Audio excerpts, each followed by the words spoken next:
بینەرانی ئازیز و هاوڕێیانی خۆشەویستی بەرنامەی کۆمەڵە و هەڵسوڕاوان وێڕای سڵاوێکی گەرم هیوای خۆشی و سەلامەتی بۆ هەمووتان بە ئاوا دەخوازین. بۆ پێشکەشکردنی بەرنامەی ئەم هەفتەی کۆمەڵە و هەڵسوڕاوان لەگەڵ هاوڕێیانی هاوکارم هاتووینەتەوە خزمەتتان بە بابەتێکی تازەوە.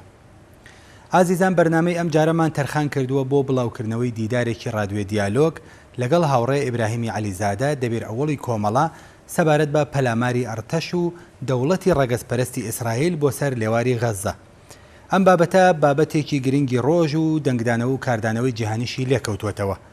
وردەکاری زۆرتری ڕووداوەکان و داهاتووی کێشەی ئیسرائیل و فەلەستین لە دوو توێی ئەم وێتوێژەدا دەبیستن. سپاس بۆ ڕادیۆ دیالۆگ و هاوڕێ محەممەدی خاکی بەرپرسی ئەم ڕادیۆیە کە ئەم وتوێژەیان لە اختیاری ئێمەدا داناوە. تکای ئێوەش تا کۆتایی هاوڕێمان بن.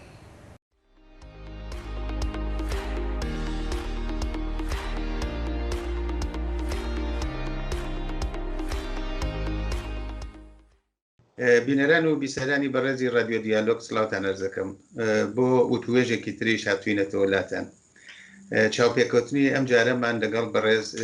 کاکسە ئیبراهیمی عەلیزادە دەبیرەوەڵی کۆمەڵە سازمانی کوردستانی حزبی کۆمونیستی ئێرانە.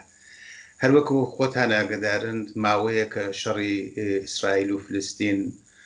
بە شێوەیەکی زۆر تند و تیش ئەچێتە پێشێ و خەڵکێکی زۆر قوربانی بووە لە هەردوولا. هەرەکمانە بۆ باتەوەجە بە گرنگی ئەم باسە ئەم بەرنامە تایبەت بێ بە هەڵسەنگاندنی ئەم شەڕە و بزانین بە چ شێوەیە کە توانین تماشایکەین و هەڵی سەنگێنین. بەڕێز کاکسە ئیبراهیم زۆر بەخێرێت بۆ ئەم بەرنامە سڵاو دەرز دەکەم. سڵاو لە منەوە کاک حەمەدجان و عەلی سڵاومەیە لە خزمەت بینەران و بیسەرانی ڕادیۆ دیالۆگ. زۆر سپاس و فەرموو لە خزمەتاندا. زۆر سپاس، زۆر بەخێرێت. ئەوە نزیکەی 74 ساڵە لە ساڵی دروستبوون 1948ەوە کە ئیسرائیلدا ئامەرزێ ئەم شەڕە ناو بەناو هەر هەیە. ئەم شەڕی فلستین و ئیسرائیل ئەم دەورە تایبەتمەندیەکەی چییە؟ ئایا درێژەی هەرە و شەڕانەیە یا ئێمە لەگەڵ هەل و مەرجێکی نوێدا ڕوبەڕووین؟ پێش هەموو شتێک پێم باشە کە ئیسلاحیەیەک بدەم لەسەر دەستەواژەیەک. بە بڕوای من دەستەواژەی شەڕی ئیسرائیل و فەلەستین بەیانی دقیقی ئەو واقعیەتە نییە کە ڕوودەدات. هاوسەنجیەک نییە لە نێوان دوو لایەندا، نەک ئێستاوە لە ڕابردووشدا نەبووە. بە شەڕی 1967 و شەڕی ڕەمەزانی 1970 دەتوانین بڵێن شەڕی دوو لایەنی هاوسەنگ. بەڵام لە ساڵی 2008ەوە تا ئێستا جگە لە وردە هێرشی بەردەوام کە بووە بۆ سەر غەزە و بۆ سەر شوێنەکانی تکێ فلەستین، ئەرتەشی ئیسرائیل ئەوە 4 جارە هێرشی کردوتە سەر باریکەی غەزە.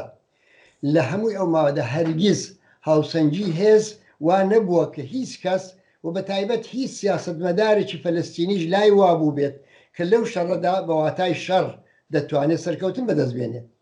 لایەنێک ئیسرائیلە کە یەکێک لە مۆدێڕنترین و بەتواناترین ئەرتەشەکانی جیهانی لەبەردەستە. لایەنێکی دیکەی فەلەستینەکانی غەزەن لە ناوچەیەکی لە هەر چوارلاوە لە زەوی و لە دەریا و وشکێوە، لە هەوا و لە زەوی و لە وشکێوە لە دەریاوە گەمارۆ دراون، بێدەرەتان و لە ئەو پەری بێئەنواییدا دەژین. ئەمە بڕای من پێی ناکوترێت شەڕی دوولایەن، ئەوە دەکرێت بڵێن هێرشی لایەنێکی دەسەڵاتداری بەهێز بۆ داپۆسین و خەڵاچۆکردن و پێشێلکردنی ماف و هەرچی دیکە لایەنێکی دیکە. دووهەم دەستەواژەی شەڕی ئیسرائیل و حەماس کە دیارە لە فەرمایشگەیەوەدا نەبوو، بەڵام زۆر زار دەکوتێت دەستەواژەی شەڕی ئیسرائیل و حەماس ئەوەش واقعی نییە. هێرشی ئیسرائیل بۆ سەر غەزە درێژەی سیاسەتێکی دیاریکراوە، سیاسەتی پێشێلکردنی سەرەتاییترین مافی نەتەوەیەک و خەڵاچۆکردنیان، سیاسەتی دەربەدەرکردنی زیاتر لە 2 میلیۆن فەلەستینی لە زێدی خۆیان، کوشتاری هەزاران نەفەریان نەتەنیا لە شەڕدا بەڵکو لە ڕوبەڕووبوونەوەی مەدەنیشدا. لەبەرەوە ئەوە شەڕی لە واقعدا ئیسرائیل و فەلەستینیش ئیسرائیل و حەماسیش نییە. پێش حەماسیش ئەو شەڕانە هەربوون لە هەروەکو باستان کرد لە 1948ەوە تا ئەمڕۆ بەردەوام ئەو شەڕ و کێشەیە بۆ لە حاڵیدا مێژووی حەماس مێژوویەکی زۆر تازەترە. بەڵام لە وەڵامی پرسیارەکەیەوەدا ئەو هێرش و پەلامارە لە چاو ڕابردوو بە بڕوای من بۆ لایەنی ئیسرائیلی تایبەتمەندێکی بەرچاوی نییە. هێرش بۆ سەر غەزا داستانێکە لە 2008 لە 2012 لە 2014 و ئێستا هەر بەردەوام بوو پێچگە لە وردە هێرشیش کە قەت نەوەستاوە و هەموو ئەو لەو هێرشانە بوونە هۆی کوژرانی هەزاران فەلەستینی و ئاوارەبوونی خەڵکێکی زۆر نزیک بە 750,000 نەفەر هەر لە غەزا کە بەشێکیان غەزایان بەجێهێشتووە بەشێکیان لەوە ئاوارە بوو. ئامانجی نهایی دەسەڵاتیەکانی ئیسرائیل ئەوەیە کە غەزە بۆ دانیشتوەکانی غەیرە قابلی ژیان بێت، خەڵک لەوێش ئاوارە بن، ئەوەندەیان هێز و توانا و ورە نەبێت کە داوای دەوڵەتی سەربەخۆ بکەن. هەروەها لە ساحلی غەربیش ئەو باریکە شوێنانەی کە بە دیوار لێکیان جیا کردوونەوە ولا ئەو پرۆژەکەی ترامپ بوو بەناوی معاملەی قەڕن لەوێدا جیان کردبوونەوە مەبەستیانەوەی ئەوانش هەموو تێکخەنەوە و لێکیان داببڕن و نهایەتەن سەرنجام ئەوەی کە دەمێنێتەوە فەلەستینیەکانن کە پاڵ پەیوەندراون بۆ ناو مەسەلەن ئۆردۆن یا فدراسیۆنێکی نزیک لە ئۆردۆن تا کێشەی خۆیان لەگەڵ ئۆردۆن چارەسەر بکەن و ئیسرائیل هەم خاکی خۆی پەرەپێدا بێ و هەم لە کێشەی بەناوی دەوڵەتی فەلەستین لە پاڵدەستی خۆی ڕزگاری بوو بێ.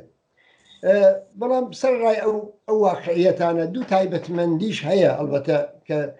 لەوانەیە لە دەورەکانی دیکە زۆر بەرچاو نەبوو بێت. یەکیان خودی ناتانیاهویە. ناتانیاهو سەرۆکوەزیرانی ئیسرائیل لەم هێرشە و پەلامارەی ئێستای بۆ سەرباریکەی غەزا وەکو ئامرازێک بۆ مانەوە لە دەسەڵات کەڵک وەردەگرێت. ئەم دەگەڵ دوو کێشە بەرەوڕوە، یەکێک لەوە کە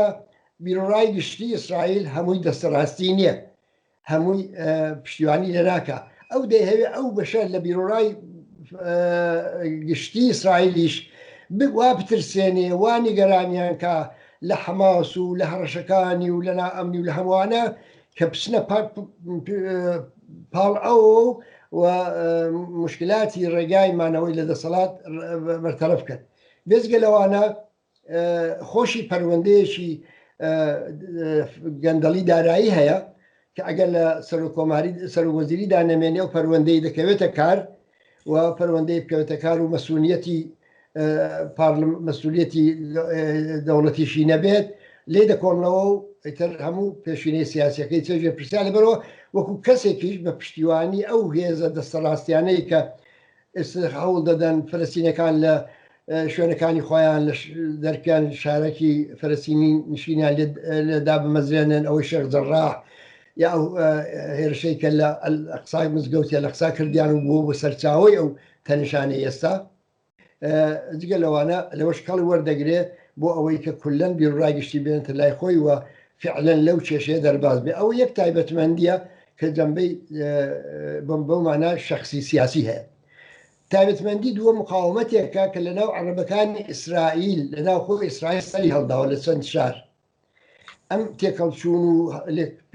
دانانەی بینی عەرەب و فەلەستینیەکان لە ناو شارەکان بە مەرجێک دەیتوانی بە قازانج بێ کە هاوپشتی خەڵکی ئاشتیخوازی ئیسرائیلی لەگەڵ بێت. لە حاڵێکدا ئەوەش دەتوانێت هەر بە زەرری فەلەستینەکان هەڵگەڕێتەوە و بیرۆڕای گشتی خەڵکی ئیسرائیلیان لێ هان بدا و پێشی ئەو ئومێدە بگرێ کە بۆ جۆرێک لە هاوسۆزی لە بینی خەڵکی فەلەستین و خەڵکی ئیسرائیلدا دەتوانێت پێک بێت. بەڵام بە هەر حاڵ ئەوە تایبەتمەندیەکە و دیارە هەردووگلا هەم لایەنی تندڕەوی حەماس و هەم لایەنی مەزهەبی ئیسرائیلی هەردووگلا لەوەدا تا ئەندازەیەک موەفەق بوون کە خەڵکی عەرەب و فەلەستینی بە گژیەکدا بکەن لەو ناوچانە. ئەوە هەمان سیاسەتە کە بەرامبەر بە غەزەش گرتوویەتێ بەر. ئەم ناتانیاهو ئەو دەستەڕاستیانەی کە لەسەر حکمن ئێستا دەیان هەوێ بەم جۆرە هیچ جێگایەک و هیچ ئەمنیەتێک بۆ هیچ عەرەبێک لەوێ نەهێڵنەوە. ئەو هەر تێکراری سەبراوشەتیلایە لە شکلی ئەمڕۆکەیدا دووپات دەبێتەوە شاهدین کە دەبێت ژیان وها بەرتەنگ بکرێتەوە لە عەرەبەکان کە خۆیان داوتەڵەبانە تەنانە شوێنەکانیان بەجێبێڵن و ئاوارەی ئەملا ئەولا بن. سپاس کاک سێبریان گیان. کاکتێ برایم فەرموود ئەوە شەڕ نییە. ئێمە بە درێژایی ئێمە شاهدی شەڕهایەکین کە هاوسەنگ نین. وەختی ئەمریکا مەزان هێرشەکات سەر عێراق یا چێتە سەر کوێیت یا عێراق چێتە سەر کوێیت یا حتا خەڵکی کورد لە پارچەکانی جۆراوجۆریان لەگەڵ دەوڵەتەکانە واردی شەڕ ئەبن. ئەو ماوە حماس توانێتی لەگەڵ ئیسلامیەکانە چەند هزار موشک بنێرن بۆ ئیسرائیل. ئەگەر ئەو هینی بەرگریەی نەبووە بەرحەڵی لەو لاش کارەسات پێشە هاتووانە و تەنها خودی حماسیش نییە.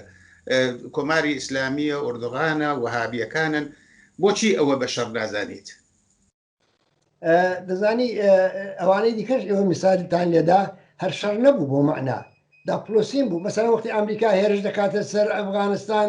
ئەو بۆمبە عەزیمانە بە تەیارەی بێ52 بەسەر ئەم هەرچە هەرکەس تاڵبانە ئەلقاعیدە هەرکەسدا دەڕێژێ ئەمە ناکرێ بڵێ شەڕ دەڵێ شەڕی جیهانی دووەم شەڕ بوو، شەڕی ئێران و عێراق شەڕ بوو، شەڕی حەو ڕۆژەی 67 شەڕ بوو، شەڕی ڕەمەزان شەڕ بوو. بەڵام ئەوانە شەڕ نین. ئەوانە حتا شەڕی کوێی ئەوەی کە ئەمریکا حملەی کرد بە کوێی ئەوە ئەرتەشێکی زعیفی داماوی وەکو ئەرتەشی عێراقی لە ماوەیەکی زۆر کورددا داپلۆسیدا فقط قدرەت نمایی بوو، هێزنواندن بوو، هێژمۆنی پەیداکردن و هەیمەنە پەیداکردنی نظامی و سیاسی بەسەر دنیا و بەسەر تۆقااندن و ترساندنی ناران و دەوروبەرەکان و هەموو ئەوانە بوو. ئەوانە ئەوە شەڕ نەبوو. دەبێ بڵێم ئەو دەستەواژانە ئەگەر دەقیق بەکار نەهێنرێن نەتیجەی سیاسی نادەقیقی لێ وەردەگیرێت. خب دیارە دەتوانین وەکو غەڵەتی مستەلاح پێشی بڵێن شەڕ. ئەکرێت دواتر لە فرسەتێکا لەسەروی شخص بکەین باەسە لەسەر بین و سەر باسەکەی خۆمان زیاتر. لەم دوولایەنە جایسە ناوی شەڕە ناوی هەر شتێکەکەی بەرحاڵ سڵح نییە، ئاشتی نییە، لایەک موشەکە نێرێ لایەکیش بۆمباران یەکا سەعات بە سەعات و دەقیقە بە دەقیقە. چی گۆڕدراوە؟ یعنی ئێوە ئیشارەتان فەرموو بە وەزعیەتی گەندەڵی ناتنیاهوو بەوەی کە نەیتوانیوە دەوڵەت تەشکیل بات لەم لە چی گۆڕدراوە؟ ئایا ئێمە شتهایەکی جددی ئەبینین لەسەر ئەرز لەو ناوچە و لە سەفحی منتەقا گۆڕاوێەوەوانە؟ مەسەلەن ئەڵێم توانی موشکی فەرزەن بێژین حماس یا ئەو 1/5 جەمعیەتی ئیسرائیل عەرەبن و ئەمانە بلوکێکن ئەتوانێ ڕێی بێرێت، ئەتوانێ کێشە لە خیابانە سازکە، شەڕی ناوخۆیی سازکاوەوانە. لەولاوە لە ئیسرائیل تەریکتر کەوتووەتەوە لە ئەفکاری عمومیە، کێشەی ناوخۆی هەیە. بەرحاڵ چی گۆڕدراوە؟ بە بڕوای من لە ڕوانگەیەکی کورتماوەدا هەرچی گۆڕدراوە بە زەرەری لایەنی فەلەستینی بوو. مەسەلەن بڵێن لایەنی دیپلۆماسی، هەرچەند لایەنی دیپلۆماسی تا ئێستاش کاریگەری ئەو تۆی نەبووە لە گۆڕینی هاوسەنگی هێز بە قازانجی لایەنی فەلەستینی. بلەخەرە چەندین و چەند بڕیارنامەی ڕێکخراوی نەتەوەیەکگرتوەکان پەسەند کرا ئەوکو وەرەقی کاغەزێک ئیسرائیل تووری هەڵدا بەڕێوەی نەبرد. یا مەسەلەن ئەو مەحکومکردنانە هیچ نەتیجەیەکی مادی بەرچاوی لێ نەکەوتەوە. بەڵام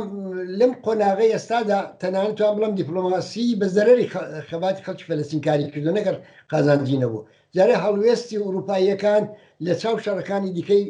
لە چاو هێرشەکان پەلامارەکانی دیکەی ئیسرائیل خاوخلیسکترە. دەوڵەتەکانی عەرەبی ئەو چوونە پرۆسەی ئاشتی بەناو ئیبراهیم دەگەڵ دەوڵەتی ئیسرائیلەوە. ئەوش ینی کولەن زۆریان بەو معنایەش کە بەمانای دیپلۆماسیەکەشی بڵێ پشتی ئیسرائیلیان بەرداوە، پشتی فەلەستینەکانیان بەرداوە. بەزگەرەوانە جمهوری ئیسلامی کە بزاهر بە دادوای باسی دەکەین بەزاهر بە پشتیوانێکی فەلەستینەکان دەناسرێ، ئەو خۆی ئێستا گوڵۆڵی کەوتۆتە لێژی لەوە لە مزاکراتی وێندا یەکێک لە شەرتەکانی پەروباڵکردنی دەسەڵاتی ناوچەیەکەیەتی وەیەکێک لە شەرتەکانی ئەوەیە کە واز لە پشتیوانی لە حەماس و فەلەستینەکان و لە حوسەکان و لە حیزبوڵڵا و لە هەشتی شەعبی و لەوانە بێنێ و مەحدودی کاتەوە توانای اقتصادی و نظامی و نوعشتانەی پەروباڵی دەکەن پەروباڵ دەکەن و ناهێڵەوە بکات. ئەوانە هەمووی لە چوارچێوەیەکی عمومیدا ناچێتە خانەی قازانجی فەلەستینەکانەوە، هەمووی لەواقعدا هاوسەنگی بە زەرەریان دەگۆڕێ. بێزگە لەوانە مەسەلەی هێزی موشەکی هاوڕێ عەزیز غەزە گەمارۆ دراوە لە زەوی و لە هەواوە لە حتا بە کاناڵهایەکی زۆر مەخفیدا نەبێ بۆ لای میسریش بۆ لای میسر کە ئەوە نییە خۆراک و خواردەمەنی وشتی پێویستیان پێناگا ئەوەی کە بە غەزە دەگا فقط بە ئیجازەی دەوڵەتی ئیسرائیل دەگا دەوڵەتی ئیسرائیل هیچ نایە پەلەوەەر بەو سەرەدا بەبێ ئیجازی ئەو پەرواز بکە ئەوەی کە مەسەلەن ئێران موشک بەڵێ ممکنە تەکنۆلۆژی موشک بۆوانش گەیشت بێ 2000 بەشی 2000 موشکیان هەڵدا بێ ئەو موشەکان تەوانی موشکی حەماس بە عەمد گەورە دەکرێتەوە هەم لەلایەن خۆیانەوە تۆزە بۆی موقعیتی خوانی پێ مهم نیشان بدەن هەم لەلایەن دەوڵەتی ئیسرائیل و بەعزێ لە مێدیای نزیک بەوانەوە گەورە دەکرێتەوە ئەگینا بەشی زۆری ئەو موشکانە دەسازن بە تەکنۆلۆژیەکی زۆر سادە دروستکراون کە ئەمڕۆژە هەموو هێزێکی وەکو فەلەستین دەتوانێت بەدەستی بێنەوە تەکنۆلۆژیە خۆب دەڵێن جمهوری ئیسلامیش کۆمەجی ماڵیان دەکا و کۆمەجی مادیان دەکات تازە ئەو موشکانەی کە هەڵیان داوە دەگەڵ دیوارێکی پۆڵاین لە حفاظەتی هەوایی بەرەوڕوە کە سەدانەوە دیان هەر لە ئاسمانەوە دەتەقنەوە چەندانەی چەند لەناو 2000 دانە دەکەوێتە ئەرز و خەسارەتێکی هەیە لەبەرەوە بە بڕوای من ئێستا بزوتنەوەی فەلەستین لە لەحاز هاوسەنگی هێز لە دژوارترین شرایەتی خۆیدایە لە دژوارترین تازە یەکێک لە دژوارەکانیشی بوونی مەسەلەن ڕێکخراوێکی سازشکاری وەکو لیبراڵی وەکو ئەلفەتحا ئەوەی لە کەرانەی غەربی دەسەڵاتدارن و لە یەکێک لە مشکلاتیان ئەوەی کە ئێستا ڕێکخراوێکی کۆنەپەرستی نامەحبوب لە ئەفکاری عمومی دنیادا وەکو حەماس لە غەزە سەرکارە ئەوە شێشێک لە دشواریەکانی یعنی بەگشتی دەتوانم بڵێم کە شرایەتی ئەم جارەی فەلەستینیەکان لە چاو هەمیشە دژوارترە زیاتر لە هەمیشە پێویستیان بە هێزێکی دیکە و هاوپشتێکی دیکە و هاودەنگێکی دیکەی جیهانیە یەکە بتوانن سەر هەڵ بڕنەوە دووارە حماس دەستی زۆر باڵای هەیە بە نسبەتی ناو فلستین دەوڵەتی فلستین و محمود عەباسوانە واقعاً پەراوێز کەوتوون وانە ئەمە کاردانەوەی چییە هەم بۆ خودی فلستین هەم بۆ ناوچەکە ئەگەر پێشتر مەسەلەن نایب حەواتمەیە بوو جۆرج حەبەشێ بوو لایەنهایەکی چەپی تیا بوو فلستین بۆ دەورانێک وانە ئێستا حماس ڕەهبەریەکەی بکات و ئەوە هێزی باڵا دەست بێ ئێوە چۆن یەبینن هەموو نیشانەکان ئەومان پێ دەڵێن کە کێشەی فەلەستین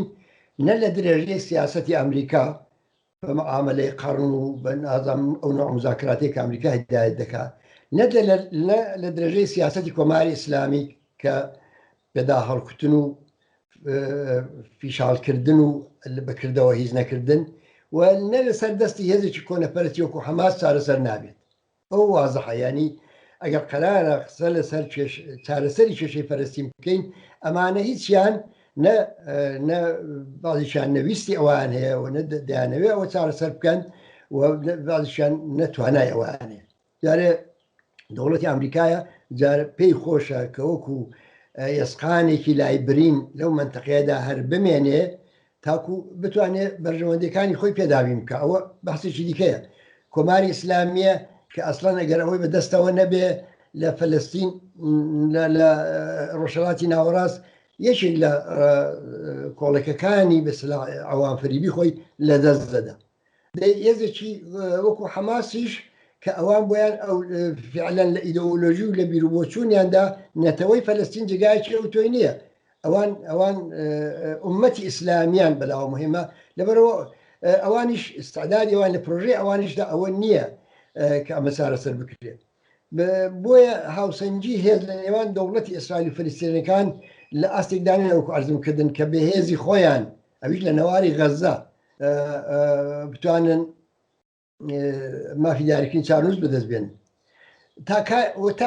واقعەتیش کردەوەیە تا کاتێکیش کە کێشەی فەلەستین و بۆ نمونە هەروە کێشەی کوردیش لە ڕۆژهەڵاتی ناوەڕاست چارەسەر نەکرێن زۆر زەحمەتە ئەو ناوچەیە ڕووی ئاسایش و ئارامی خۆی ببینێ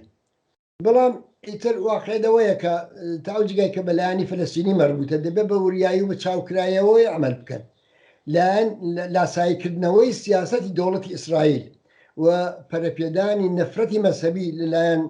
لایەنی فەلەستینیەوە هەر بە قازانجی دەستەڕاستیەکان لە ئیسرائیل تەواو دەبێت و پاساو بۆ توندڕەوەکانی لایەنی ئیسرائیلی دروست دەکاوە پێش بە یەکگرتوکردنی خەڵکی شەریفی ئیسرائیلی و خەڵکی سەملێکرایی فەلەستینی دەگرێت.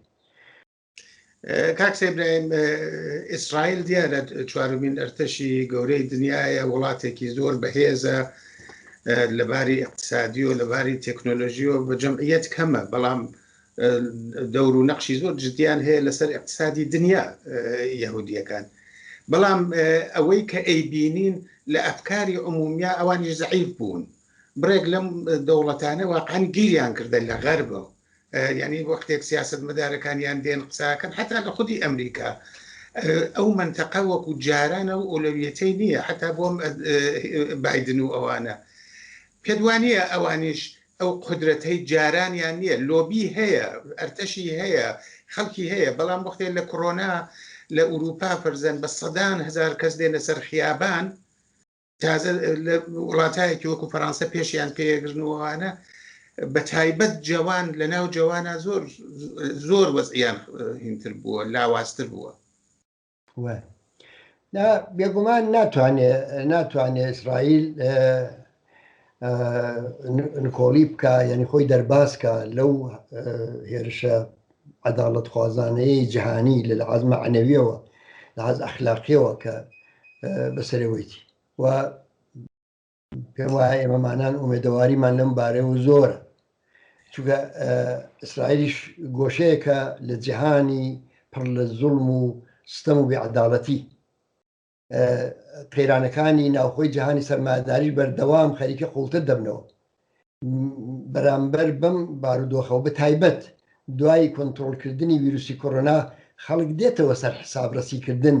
لەو دەسەڵاتانەی کە ئەو ڕۆژگارانیان بەشەرهێناوە لەبەرەوە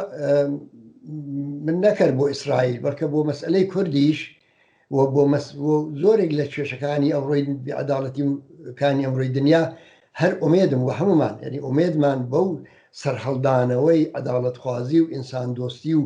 و جۆرێکی دیکە لە سیاست و جۆرێکی دیکە لە ئەخلاق و لە هەم ئەوانە لە ئاستی دنیادا هەیە ئیسرائیل ئەوە ڕاستەکە ئێستا لەلایەن دەوڵەتەکانەوە تا ئەندازەیەک و لایەن لۆبیەکانەوە هەمووانە پشتیوانی دەکرێت کەم و زۆر بەڵام تەریکەوتنەوەشی هەیە ئەوەی کە مهمە ئەوەیە کە ئەو هێزی پشتیوانی خەڵکی فەلەستین کە عیبارەتە لە خەڵکی عەداڵەتخوازی هەموودنی ئەوە دەبێت بکەوێتە کار یعنی تەریکەوتنەوەی دەوڵەتی ئیسرائیل تەنیا ناتوانێت و کافی نییە کە لە ئاست دەوڵەتەکان دابێت دەوڵەتەکان ڕاستە لە ژێر فشاری بیرڕای گشتی خەڵکی وڵاتی خۆیاندان بەڵام هێشتا ئەو بیرڕای گشتیە بەکردەوە دەرنەهاتوە بە ئەندازەی کافی بەکردەوە دەرنەهاتوە هێشتا خۆپیشاندانەکان لە لەندەن لە بۆینس ئایرێ ئارژانتین لەزام لە بەرلین لە شارەکانی دیکەی ئوروپا هێشتا بەشی زۆری هەر خارجیەکان و فەلەستینیەکان و عەرەب تەبارەکانن هێشتا جارێ خەڵکی ئەو وڵاتانە بە تەواوی و هەموو ئێنێرژی و توانای خۆیان نەخستۆ دەکات کە ئاوابێ بەڵێ بە بڕوای من دەتوانێت ئیسرائیل بە چۆک دابێنێ ئەو تاریکەوتنەوە و شەرت نییە بتوانێت مقاوم دوام بێنە بەرامبەر بەوەدا شەڕی ڤێتنام لەبیرمانە کرد چه جنبشێکی عەزیمی عەلەیهی شەڕی ڤێتنام کەوتەکە لە ئاستی دنیادا و پشتیوانێکی گەورە و هەتا چارەنووسساز بوو بۆ خەڵکی ڤێتنام لە دژی ئەمریکاوان ئەمە تەنانەت وەختی خۆی لە فەلەستینی شەروا بوو پێش ئەوەی دنیا ئەو جۆرە بەلای ڕاستدا بکشە و پێش ئەوەی کە جنبشی فەلەستین ئەوە ئەسیری گەندەڵی و فەسادی ناوخۆی بێ پێش ئەوانە لە ئاسی دنیاژدا پشتیوانی لە خەڵکی فەلەستین زۆر بەهێز بوو بۆیە قسەکە ئەوەیە کە ئەم تەریکەوتنەوەی ئیسرائیل و ئەوەی کە ئیسرائیل لەژێر فشاردایە دەبێت معنایەکی مادی جەماوەری پەیدا بکە ئەگینا لە کێشەی بەرژەوەندی بینی دەوڵەتەکان و لە مانۆڕەکانی دیپلۆماتیکی ئیسرائیل و دەوڵەتەکاندا ئیسرائیل دەتوانێت خۆی لێیان دەرباسکات کاک سێبراهیم ئیسلامی سیاسی ئەوەی کە ئەیبینین بەهێزتر بووە الآن ئەگەری ئەوە هەیە تاالبان قدرت بەدەستەوە بگرێت لە تورکیا لە ئێران حتا ئەگەر جمهوری ئیسلامی وەزعەتی خراوە بێ ئۆپۆزیسیۆنەکەی بەشێک لە ئۆپۆزیسیۆنەکەی بە نەوعێک هەر لە ناو ئیسلامی سیاسیایە لە عێراق وایە لە یەمەن وایە لە لوبناان وایە خۆی چییە ئیسلامی سیاسی دوای ئەو هەموو کارە ساتە دوای داعش دوای هەشتی شعبی دوای کۆماری ئیسلامی دوای تاالبان دیسانەوە ئەتوانێت ئاوا هێز بگرێت پێشەوەی کە وەڵامی ڕاستەوخۆی پرسیارەکەت دەمەوە حەزەکەم یەک ڕوونکردنەوە بدەم ڕێکخراوە سیاسەکانی فەلەستینی بە ئیسلامی و لیبراڵەکانیشەوە لەگەڵ داعش و تاالبان و ئەلقاعیدە و تەنانەت لەگەڵ حیزبوڵای لوبنانیش بەراورد ناکرێت ئەوە من دەزانم کە لە پرسیارەکەی تو ئەوانە بەڵام چونکە ئەو جاری وا هەیە ئەوانە هەمووی دەخەنە پاڵیەک من حەزەکەم بڵم جیاوازەکە سیاسی بلەخرە شاخەهای جۆراوجۆری هەیە شاخهای جۆراجۆری هەیە بەڵام ئەوانە هەمویان ینی داعش و تاالبان و ئەلقاعیدە و حیزبوڵای لوبنان هەمویان یەک خەسڵەتی مشترەکیان هەیە خەسڵەتی مشترەکی ئەوان ئەوەیە کە بە هیچ کێشەیەکی کۆمەڵایەتی بەهێزی مادی ناوخۆی ئەو وڵاتانە پێشدەستورنی ئەمە دەڵێم نەک لەبەرەوەی کە ئیسلامی سیاسی لە جەوهەری خۆیدا بە هەر شکلێکی بێ کۆنەپەرستانەیە بەڵکە بەهۆی ئەوە کە ئەم هێزانە پشتیان بە قەزیەیەکی مادی و حەق تەڵەبانەوە نییە داعش تاالبان حیزبوڵڵاه ڕژیمی ئێران پشتیان بە کام کێشەی کۆمەڵایەتی بەرحەقەوە ئەستورە خەڵکی فەلەستین و حزبە سیاسەکانی فەلەستین بە هەموو گرایشاتیانەوە لە قەزیەیەک تەغزیە دەکەن کە عیبارەتە لە مافی خەڵکی فەلەستین بۆ دیاریکردنی چارەنووسی خۆیان بۆ گەڕانەوەی ئاوارەکان بۆ سەرزێدی خۆیان بۆ بەدەستێنانی ئازادی وەکو هەموو ئازادی دیاریکردنی چارەنووسیان وەکو هەموو وڵاتانی دەوروبەر ئەمان لەوە تەغزیە دەکەن سەرڕای بۆیە دەبینی کە سەرڕای ئەو هەموو کارەساتەش کە بە سەر نەواری غەزە دێ هێشتا حەماس لەوێ لە پشتیوانی خەڵک بەهرەمەندە تەنانەت بەدەنگیەوان ڕێی دێنێتەوە دێتە سەرکاریش ئەوە لەبەر چییە لەبەرەوە بە قەزیەکی مێژوو کرد دەوەگرێدراوە داعش دەوڵەتی مستعجە لە دێت و دەڕوا جمهوری ئیسلامی لە نەتیجەی جوابدانەوە بە هیچ کێشەیەکی کۆمەڵایەتی نەبوو کە ئەمان بتوانن پێگە بەدەست بێن یا داعش تەنانەت داعش کە هەروە تاالبان بە چ کێشەیەک پشدەستورە حیزبوڵای لوبنان بە چ کێشەیەک پشدەستورە تا وەختێک کە ئیسرائیل بەشێک لە لوبنانی داگیرش بوو لە بەڵەدایان کود ئەمە جەپەی بێسەلا مقاومەت بەرامبەر بە ئیسرائیلینەوە لەوە تا ئەندازەیەک وەڵام 2 ساڵهای ئەوەش نەماوە ئەوە جیاوازیەکە کە دەبێت بە ڕسمیەتی بناسی بەڵام بەرامبەر بە خودی مەسەلەکە ئیسلامی سیاسی کە ئێوە باسان کرد کە هێشتا وجودی هەیە هێشتا لە ئەشکالی جۆرا جۆردا دەیبینین پێگەیەکی مادی ئابووری نییە کە هەتا بتوانین بڵێن لە درێژماوەدا دەتوانێت جێگەی خۆی بکاتەوە هەتا بووە نەنانێکی خستۆ سەر سفرەی خەڵکەوە نە ئەمنیەت و ئاسایشی بۆ دابین کردوون لە هەر شوێنێک سەری هەڵدا بێت نە هیچ کێشەیەکی واقعی چارەسەر کردووە چارەسەری نەکردو بەڵکە کێشەکانی قوڵتر و پەڕەنج و ئازارترش کردوێتەوە بەو پێیە دەوڵەت و دەسەڵاتی ئەوان ئیسلامیەکان بە جمهوری ئیسلامیشەوە لەگەڵ ڕەوتی ئاسایی ژیان ناتەبایە بە زۆر و ترساندون و تۆقاندن حکوومەت دەکەن لە قەیران تەغزیە دەکەن لە لەبوونی ئالتەرناتیو تەغزیە دەکەن ئەگینا خۆیان ڕێگایەکی ئیسپاتی نین بۆ ژیان بۆیە پێم وایە کە بەڵێ ئەمانە هەن ئێستا بە بۆنەی ناکۆچەکانی ناوخۆی دەوڵەتانی سەرمایهداری جیهانیەوە دەوڵەتانی مەحەلیەوە بەعضێک کێشەی چارەسەر نەکراوی فەرهەنگی و سیاسی لە منتەقە دەتوانین تا ماوەیەک دەوام بێن بەڵام ئەوانە ئایندەی ئەو ناوچانە لەسەر دەستی ئەوان نابێ و ئەوانە دەوڵەتی مستعجلن درەنگی یازوو هەمویان پاک دەبنەوە و کۆماری ئیسلامی کە یەکێک لە بەرچاوترینیانە ئێستا گڵۆڕی لێژیەوە هەمومان ئومێدەوارین و پێمان وایە واقعیشەکە لە چاو خەڵکی ئێران بە تەواوی کەوتۆ خەڵکی بێزارن و خوازیاری سەرنگونی و ڕژیمن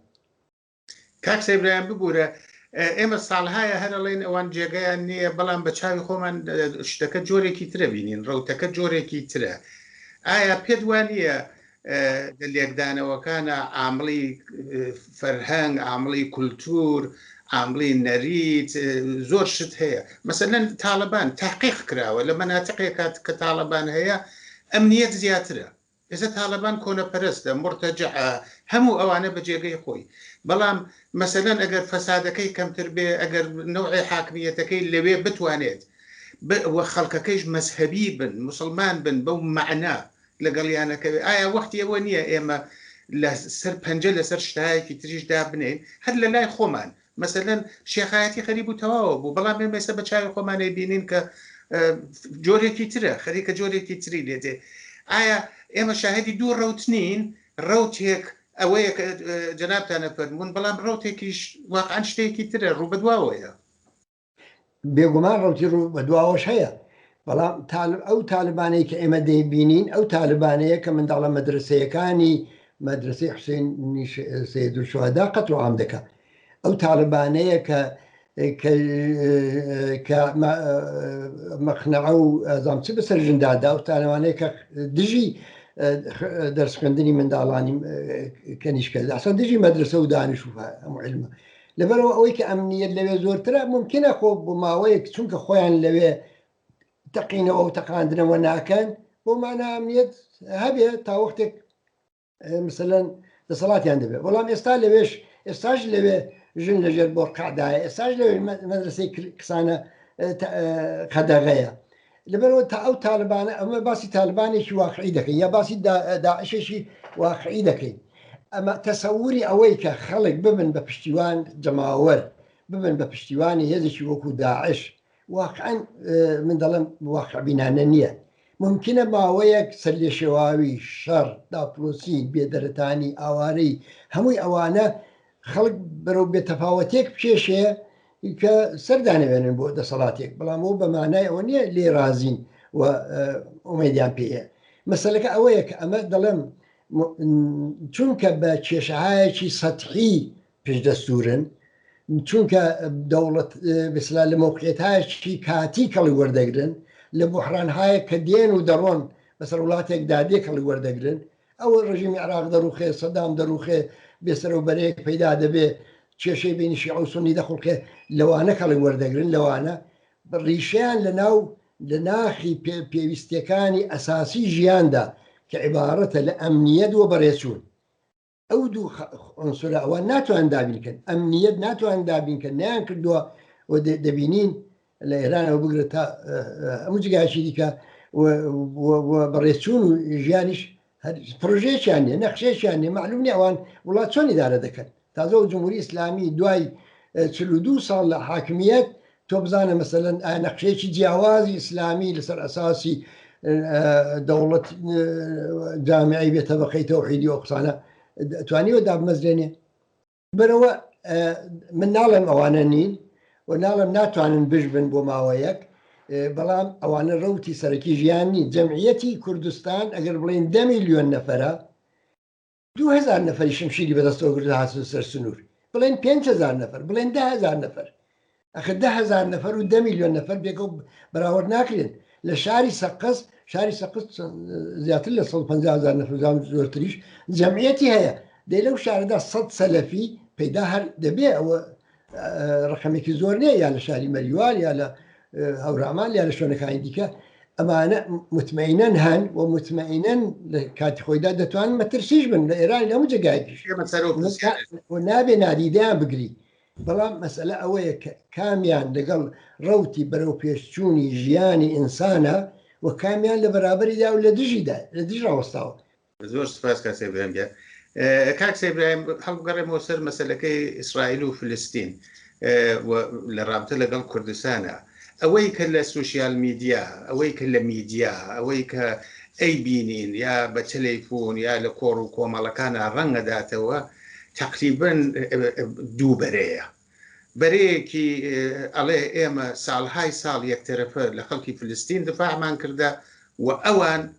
پشتیوانی حکوومەتی ئێران و عێراق و تورکیە و سووریە بوون. ئەوە عشقێکی یەکتەرەفەیە. کاتی ئەوە هاتە ئێمە مەنافعی ملی خۆمان، بەرژەوەندی خۆمان لە بەرچاو بگرین لەو شەڕەدا. ئەوە یەک. لایەکی تریش لەخەرە ئیسلامیەکانن و کۆنە چەپەکانن یا ئەقشارێکی ترن ئێژن حماس ئاوایە ڕەهبەری فلستینی بەدەستۆیە بۆ پشتیوانی نابێ و بنەوەیەک ئەمەڵەن ئەگەر ڕاستەوخۆش لە ئیسرائیل دفاعەکەن هەیە پێت وایە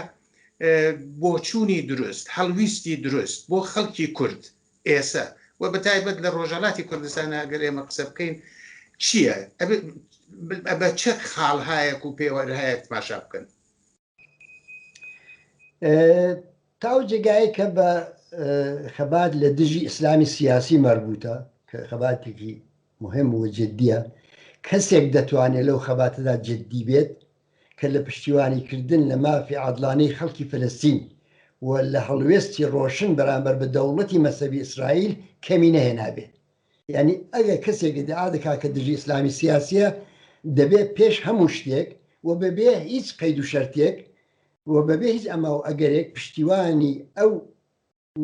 مافی عادلانەی خەڵکی فەلەستین بێ و هەڵوێستی لەم بارەوە ڕۆشن و بێگرە و گۆڵ بێ و لە دژی دەوڵەتی مەسەبی ئیسرائیل بێ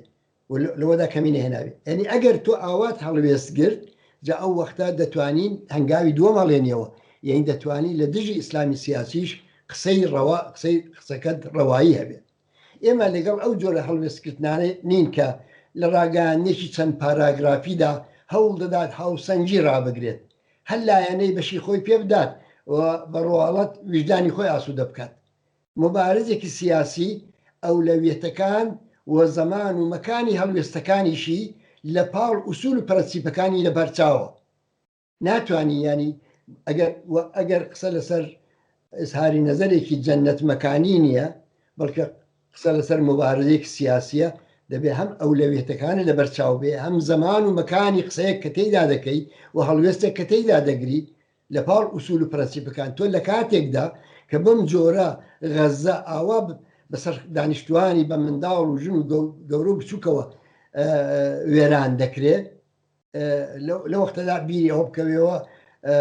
حەماس ارتجاعیە و ئەمە ئەوەیە دەست بکەی بە ئاژیتاسیۆن لە دژی حەماس ئەو مانای ئەوەیە کە لە سیاست دەلانی کەم لە سیاستدا جهاتی خۆت ون کردووە دەنا مەسئلەکە ئەوە نییە کە مثلەن تۆ ئەوەش لە بەرچاو نەبێ وەختی ئەوەش دێ بەڵام ئێستا دەبێ بزانی ئەولەویەتت چییە و ئێستا دەبێ بزانی لە نوکی تیژی حەملەکەت دەبێت ڕوو لە چێ بکەی تا بتوانی هاوسەنگی هێز بە قازانجی جەپەی عەداڵەت و بەرابەری و ئینسانیەت بگۆڕی بەڵام تا ئەو جێگای کە لە پرسیارەکەیەوەدا و بە خەباتی عادڵانەی خەڵکی کورد لە هەموو پارچەکانی مەربوطە بە بڕوای من هیچ کردەوە و سیاسەتێکی زاڵمانە کۆنەپەرستانە داگیرکەرانە لە هیچ گۆشەیەکی جیهان لە نهایەتدا ناتوانێت بە قازانجی خەڵکی کورد بێت بە قازانجی خەڵکی کورتەوە بێت عادڵانە بێ پێشکەوتە خوازانە بێ بەرگری کەرانەی عادڵان ئینسانی بێ بە قازانجی خەڵکی کوردە بە پێچەوانەکەی بێ لە هەر گۆشەیەکی دنیا بێ بە زەرری خەڵکی کوردە بێمافکردن داپلۆسین سەرکوتکردنی خەڵک لە هیچ گۆشەیەکی ئەم جیهانە ناتوانێت بە قازانجی ئینسانی ستەم لێکراوی کورد بێ و ناتوانێت بە ئینسانی ستەم لێکراوی کورد مەربوط نەبێت قسە لەسەر ئەوە نییە کە کوردەکان ببنە داشەهاورە و لە هەموو دنیاوە خۆکەون قسە لەسەر ئەوەیە ئینسانی ستەم لێکراوی کورد تا ئەو ڕوحیەی نەبێ نەدەتوانێت هاوپەیمانانی واقعی خۆی بناسێ و نە لە ناو خۆیدا بەرامبەر بە کۆنەپەرستی ناو خۆی دەتوانێت مقاومەت بکەن ئەوەی کە مەسەلەن دەیبیستم بازە شتێک لە سوسیال میدیا و ئەوانە کە ئایا ئەمە بۆ کورتی تەدایە و بۆ کورد قازانجە بوو ئەگەر دەتەوێت بزانی چ بۆ خەڵکی ستەم لێکراوی کورد بۆ ئینسانی کورد قازانجە بزانە چەندە عەداڵەتی تێدایە چەندە ئینسانیەتی تێدایە چەندە هاوچارە نووسی تێدایە ئەوە پێوانەیە مەسەلەن میسال دێنەوە دەڵێن سەدام لە فەلەستینەکان لە شەڕی ئەنفال و ئەوانەدا خەڵکی وەرگرتووە خۆ بەڵێ ئەوە شتێکی سیر نییە فلسطینی 500,000 فلسطینی لە عێراقاوانە بوو سەربازگیری کراوە لە نێویاندا سەربازی ئیسرائیل فلسطینی وەکو سەربازی عێراقی هەموو نادراون بۆ شەر ئەخە باشە ئەم برادرە کوردەی ئێمە کە ئەو تاقە فلسطینیە دەبینێ کە لە ئیعدامی مثلەن تێکۆشێکی کووردا بەشدار بووە بۆ ئەو 100,000 کووردە نابینێ کە مزدوری دەوڵەتی سەدام بوون و لە ئەنفالدا دەوری سەرکییان بینی ئەسلحەیان بوو کەی خەڵکی کورد هویەتیان حقانیەتی مبارزەکەیان بەو 100,000 کە سەد هەڵدەسەنگێندرێ کە سەدام بەسیجی کردبوون هەر لە عەلەی خودی کوردەکان لەبەرەوە ئەو نوعی بە بڕوای من هەڵوێستکردنێکی بەرچاو تنگانەی ناسیۆنالیستی و بە بڕوای من تەواوەن بە زەرەری خەڵکی کورد ئەوانە هیچ پەیوەندی بە خەباتێکی عادڵانەوە نییە کە ئێستا لە کوردستان و لە چۆ پارچەکانی لە جەریاندایە و باش بێزگە لەوانە خۆمە دەزانین وەختی مەسەلە بەدیلێک نیە ئالتەرناتیڤێک نییە ممکنە هێزێک کە بە دڵی من و تۆش نەبێ بکەونە ڕاستی ئەو جەریانە ماهیەتی ئەو جنبشانەش هێشتا بەوە دیاری ناکرێت هێشتا ناتوانین جەنبەی عەداڵەتخوازی و پێشکەوتوخوازانی ئەوانە بەمە لەبەرچاو نەگەین لەبەرەوە ئەو دووبەرەی کە دروست بووە ئەمە چاواشەکاریەکە لە چیدا لەوەدا کە قازانجی و بەرژەوەندەکانی خەڵکی کورد ناناسن بەرژەوەندی خەڵکی کورد لەوەدایە کە هەمیشە دۆستی میلەتی فەلەستین وەکو میلەتێکی داگیرکراوی تەوساوی لە زێدی خۆی دەرکراو و ئاوارکراو بێ هەمیشە دێ پشتیوانی ئەوە بێ و نابێت لەوەدا تەردید بکە بۆ کورتی خازانج بەڵێ ئەو بانگەوازێک نییە بوو ئەوەی کەستا جوانانی کورد هەستن بسندا و تەڵەب لە بەرەی شەڕی غەزەدا و لە ڕیزەکانی حەماسدا بەشەر بێت ئەوە خەتەن ئەوە هەرگیز ئەوە هەڵوێستێکی باش نییە بەڵام لە هەمان کاتدا دەبێ لە ناوخۆی کوردستان ئەو هەڵوێستە دەرببردرێ تا هیچ سێبەرێک نەکەوێتە سەر ناوەڕۆکی پێشکەوتن خوازانەی بزوتنەوەیکی حەخوازانە کە لە کوردستان لە جەریاندایە و تا بتوانین بە چاوکراوەیی بەرامبەر بە ارتجاعی ناوخۆش ڕابوەستین و پاشەکشیان پێ بکەین. کاک سەیبراهیم ئەگەر بێمەوە سەر کوردستان وەکو ئاخرین پرسیارم ئێمە شاهدی دەستدرێژی و تحرکات و خلاصە فعالیەتی سەلەفیەکانین لەیرا و لەوێ بەتایبەت مەسەلەن لە مەریوان بێتەوە بۆ لای ئەو نەوسور و نەوتشۆوانە لە شوێن هەیەک نە هەموو شوێنێکی کوردستان هەتا سەقز و ئەوانە هەتا پێشتر مەسەلەن کەسیان بووە چوون بۆ ناو تاڵەبان یان لە داعش حمایەتیان کردە یا پەیوەندیان لەگەڵ سەلەفیەکانی باشووری کوردستان ئایا ئێوە نیگەرانتان ناکە ئەم نوع فعالیەتی ئەوان پێتان وایە کۆماری ئیسلامی لە پشت بێ چ نەبێ یا بەخشەن ببێەوەوانە دەبێت چی بکرێت ئەوەی کە نیگەرانمان ناکە خۆب مەسەلەی نیگەرانی داوا ناکە دەبێت ڕێگا چارە ببینیەوە دەنا خوب تەبەن وجودی ئەمانە نیگەرانی هەیە بۆ دوای ڕۆژ کوردستان بەڵێ وایە دەزانی چەند واقعیەت هەیە بۆ هەر بیر و باوەڕێکی ئۆپۆزیسیۆن لە هەر سەردەمێکدا ئۆپۆزیسیۆن دەڵێن لە هەر شوێنێکدا بۆ نمونە لە ئێرانی سڵاتی موسلامی تەبیعەتەن هەمیشە جێگایەک دەکرێتەوە سەلەفیش وەکو ئەوانی دیکە ئەوە دەزانی کە شەڕی داعش ئەدەیەکی زۆریان کۆ کردەوە دەسەن نردیان بۆ شەڕی داعش بۆ سووریا بۆ عێراق هەمووانە و ئەوانە دەتوانن خەڵکی کۆکەنەوە تەبیعێ بە هۆکاری زۆرا فەرهەنگی بڵێ ئەخلاقی بڵێ سیاسی بڵێ سەرخوردەجی کۆمەڵایەتی بڵێ هەمووانە تعدادێک دەتوانن کۆکەنەوە ئەوانە هەمیشە جێ نیگەرانی بەڵام هەرگیز پێگەیەکی کۆمەڵایەتی بەهێز لە داهاتووی سیاسی ئێران و کوردستاندا پەیدا ناکەن لەبەر دوو هۆکار یەکیان خەڵکی ئەو وڵاتە دوای 42 ساڵ دەسەڵاتی کۆماری ئیسلامی و شەڕ و نەهامەتەکانی تینووی ژیانێکی ئابووری باشتر و ئەمنیەت و ئازادی یعنی ئێستا خەڵک ئەگەر چڕاپەڕن خۆیان بەڕاپەڕینی خۆیان بەدەستی بێنن چوەکو ئارەزوو لە ناخیاندا بێ ئەمە ئارەزویانە ژیانێکی ئابووری باشتر ئەمنیەت و ئازادی زۆرتر بەڵام واقعەن لە سیمای سەلەفیەکاندا هیچ کام لەوانە بەدی دەکرێت بەدی ناکرێت ئەمانە بەم حاڵەتانی کە هەیەە لە ژیان لە سەر و سیمایانەوە بگرە لە ژیانی اجتماعیانەوە بگرە لە پێشینیان لە وڵات و لە وڵاتە بگرە غەیری ناومێدی و غەیری بەدبینی لە ناو خەڵکا پەرە پێ نادەن. دووهەمیش هۆکاری دووهەمەوە ئیسلامی سیاسی و ڕێبازێک لە ئێران تاقیکردنەوەیەکی درێژماوە و پڕئێش و ئازاریە بوو. هیچ منطقێک ناتوانێت ئەوە نیشان بدا کە ئەو خەڵکە لە ئاسی جەماوەریدا بیان هەوێ ئەو کارە ساتە لە شکل و شێوەیەکی دیکەدا دووبارە بەسەریان بێتەوە. مەسەلەن بۆ نمونە لە موردی مجاهدین خەڵکیشدا هەروە من پێم وانەیە مجاهدین بەو سەر و سیمایەکە بەخۆیان گرتەوە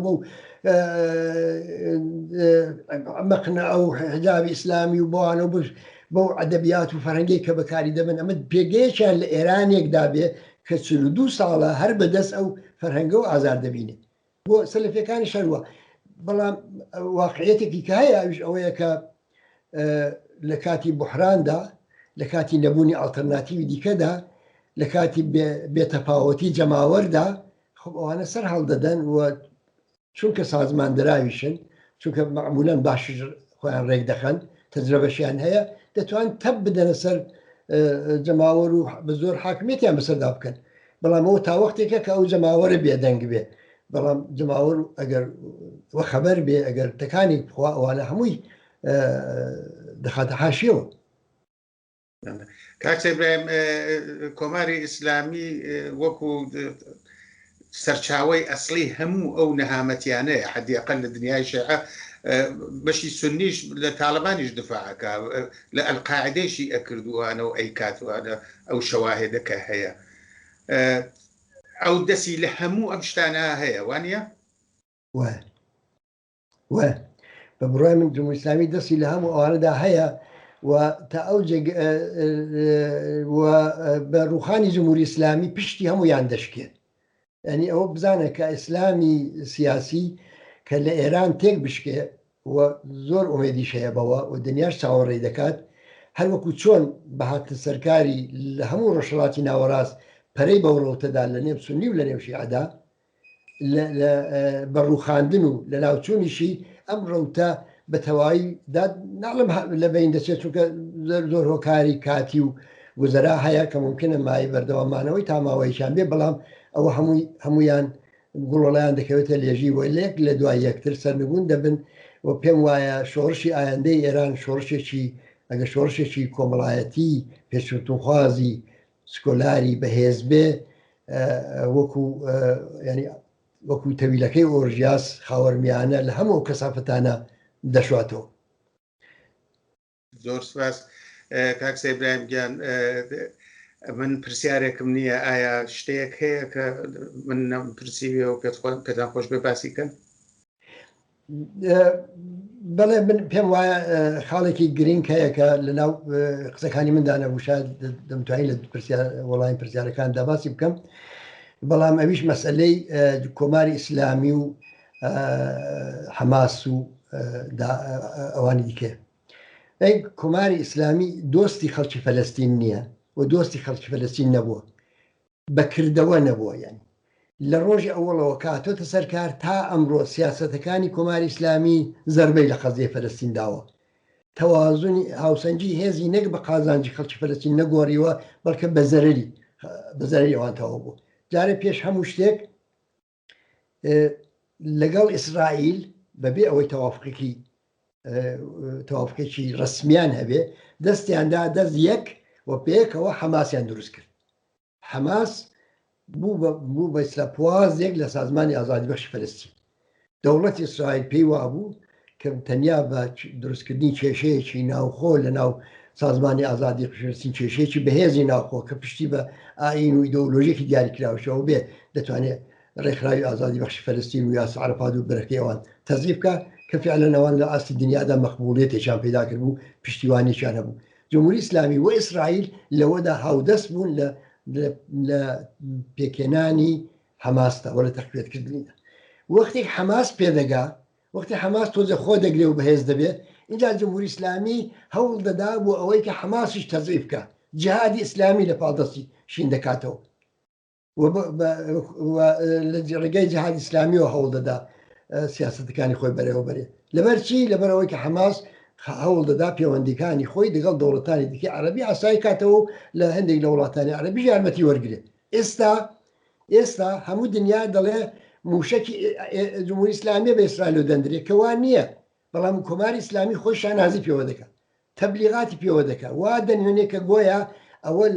جەبهەیەکی شەڕی تازەی جمهوری ئیسلامی لە غەزەوە دەگەڵ ئیسرائیل کراوەتەوە کەچی وان نییە و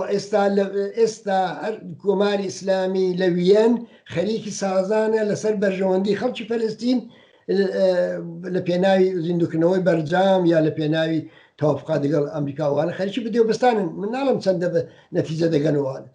بەڵام یەک دژایەتی کاملەن ئاشکرا کاملەن وازەح لە بینی بەرژەوەندی خەڵکی فەلەستین و کۆماری ئیسلامی ئێراندا هەیە مەراسمی ڕۆژی قودس و ئەو خۆپیشاندانەکان و ئەمانە هەمووی تا ئێستا بە ئەندازەی نوکە دەرزیەک لە خزمەت خەڵکی فەلەستیندا نەبوو لە خزمەت بەرژەوەندەکانی هێندا نەبووە و تەواوەن بەزەرەری بووە بەزەرەریان بوو جا ئەو وشیاری و ئاگاهێت دەبێت لە ناو خەڵکی فەلەستیندا پەرە پێ بدرێ پێک بێندرێ ئەو واقعەتانەیە کە ئەگەر هەمووی بە دروستی لە پاڵ یەکدانەندرێ هەڵوێستی ئینسانی بەرامبەر بە قەزیە فەلەستین ون دەبێت. زۆر سپاس کاک ئیبراهیم گیان هیوادارم فرسەتایەکی تریش بینەوە خزمەتتان لەسەر مەسائلی تر بینەران و بیسەرانی بەڕێز بەم جۆرەی هاتینە کۆتایی ئەم چاوپێکەوتنە هەتا دیدارێکی تر هەر بژین بە شادی و سڵامەتی. زۆر سپاس کاک ئیبراهیم. زۆر سپاس بۆ ئێوەش هەر سەرکەوتوو بن. خۆش بێ.